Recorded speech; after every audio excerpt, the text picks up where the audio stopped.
So it's pretty clear to people that we will see a third direct stimulus payment to Americans. We're unclear of what that amount will be. The next question that a lot of people have is, okay, well, when are we likely to actually receive that third stimulus check, whatever the amount of that check may be?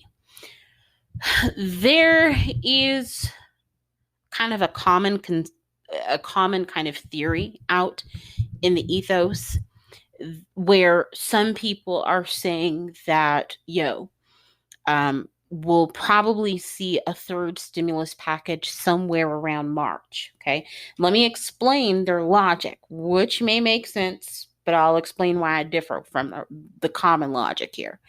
The common logic around why this will likely happen in March is because when you look at the bill that was just passed last month, the unemployment extension that was added to that bill ends in March. Okay, now let me tell you, given that the fact is that there was only a one-time stimulus payment in that package, and given the fact that if we wait until the current recently extended unemployment benefits end to readdress this need for economic stimulus, and that puts us in March, and given the fact that it would leave many Americans without, sorry about that, that was my phone, that it would put many Americans in a situation where they would be without stimulus from January until March. I actually don't agree that we will be waiting until March. Look, I know you're like, what, Brittany? No, it totally makes sense. It does make sense. If you assume that the norms that we have been dealing with are in place. Remember at the beginning of this episode, one of the things that I addressed is that, look, we have a change in leadership. They're going to be setting a different agenda. Hopefully they do, because I've talked about before, if they don't, they are going to set themselves up to really not be in positions of power for a very long time. But anywho, not talking about that right now. But so if you kind of go with the assumption of March, that's again kind of going with the norm that we've been seeing throughout this need for economic stimulus while dealing with the COVID-19 pandemic. The norm has been, by the leadership setting the agenda at the time, the norm has been that we wait until current stimulus is done. Here's the word, we pause. Remember, Mitch McConnell, he was the one that wanted to pause. But when you look at what the Democrats did, what did the Democrats do in the House when the CARES Act was initially passed? They did not wait until that current bill had come to an end before they decided to do something. They already had their next round of stimulus passed months before it came to an end. The CARES package came to an end. And so now that we will see leadership by that group of people, my expectation, not based on my feelings, but based on what we have seen from that group of people, is that we will not be waiting until March. What? Yes, I don't think we'll be waiting until March. Again, based on the past behaviors of the people who now are going to be running the show. The expectation of waiting until March is based on the people who had been running the show. Turtle Boy, Mitch McConnell, he's out. Okay? Dems they have all control January 20th going forward. They have the presidency. They control the Senate. They control the House. They control in the House and the Senate what comes up for a vote and when, and they are not going to wait until March. That's Brittany's hypothesis here, okay?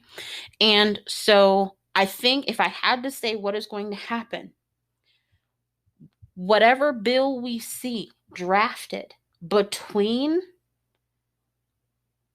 January and March, because I do believe that we will see another round of stimulus before March. I don't think that it is probably going to address additional needs for unemployment. I'd be surprised if it does, but I do believe at the very least it will be some sort of a standalone stimulus bill that does not include unemployment. Could be wrong there, but I don't believe that I am wrong on the fact that we will see stimulus passed again before March, because that has been the norm in institutions where the party that is now in control is in control.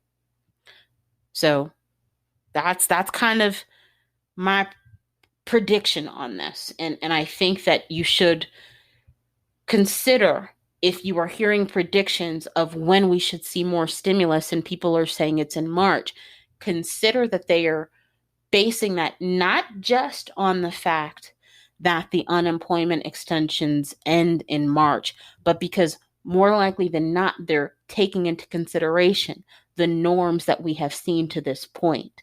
Times have changed. Control has changed.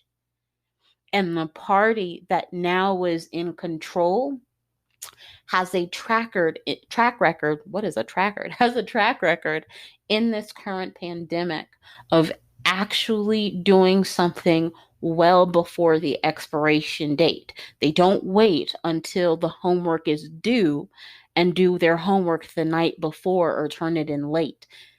The assignment gets assigned on Sunday. It's not to due until Friday. They get that assignment done by Monday or Tuesday. Just kind of giving you an example of what we're dealing here. Mitch McConnell, he is no longer calling the shots. He's not setting the agenda. He's not doing that anymore. He's out. He's not going to be the majority leader. He is not going to be that one man with absolute authority. Now, there have been conversations that I've been hearing, and there is legitimacy to them. There have been conversations around Joe Manchin. Joe Manchin is, if you've ever heard of like a Republican in name only, he's a Democrat in name only. He calls himself a Democrat, but he looks like a Republican, talks like a Republican, quacks like a Republican. Like everything about him is Republican, including pretty much his voting record. There have been talks about him being a serious impediment to the agenda of Democrats, even with all of the control they now assume.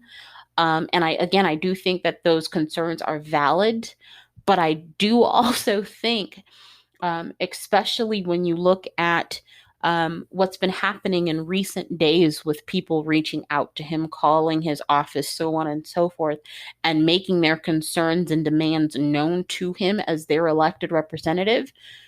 In his responses, in his public responses to that, I think it's abundantly clear that he might want to be a Mitch McConnell in terms of having absolute authority and being the big man on the block. But I don't think he has quite the balls as Turtle Boy. I don't think that he quite, because his position, while it's secure, it's not as secure as Mitch. But I'm not going to go, I definitely could go on a tangent. Maybe we'll talk about that in another episode. But I don't think that is as much of a concern as many people are presenting it to be. But I do think it is a concern. He is a threat. But if Mitch McConnell was like a nuclear weapon threat, then what we're seeing with this dude might be, I don't know. I don't know if he's a nuke. I don't know. I can't think of something. But he's not a nuclear weapon threat. He is a threat, but not as big of a threat. Okay, so keep that in mind.